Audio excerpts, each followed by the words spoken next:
Pour le syndrome fémoro-patellaire des douleurs dans le devant du genou, on va demander à l'athlète de venir forcer contre moi ici en extension. On va avoir une douleur ici.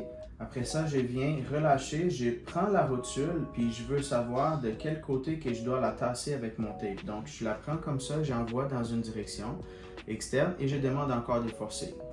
Ça ici. Si ça soulage, ça va être ça ma direction préférentielle. Sinon, je vais aller passer de l'autre côté, je le prends comme ça ici, puis je l'envoie ici, ou sinon je change de main, je l'envoie là et je demande de forcer. Si c'est cette direction ici qui fait plus de bien quand on force, ça va être la direction que je vais prendre. De ce cas-ci, je vais choisir cette direction-là pour justement venir prendre le tape. Je prends le tape ici, je prends un 15 à 20% d'ancrage où est-ce que j'ai aucune tension.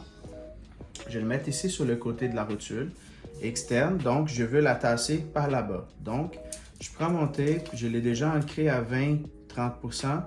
Fait qu'une fois que j'ai mis ici, je vais aller faire un 100% de tension vers l'intérieur et je le colle comme ça ici. Comme ça, je peux espérer que j'ai une tension qui est appliquée dans cette direction-là.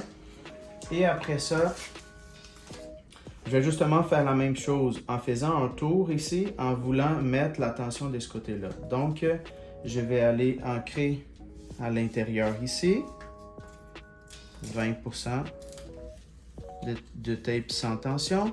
Après ça, je mets 100% de tension en faisant le tour, en envoyant ma rotule vers le centre. Fait qu'une fois que j'ai déjà fait le tour de ma rotule, je vais aller garder mon 20 à 30% de tape ici, sans tension, et je le garde comme ça. Comme ça, j'ai une tension du tape qui m'envoie dans cette direction-là. Ça ici, je vais demander encore à l'athlète de venir forcer contre moi et je devrais avoir un soulagement de la douleur.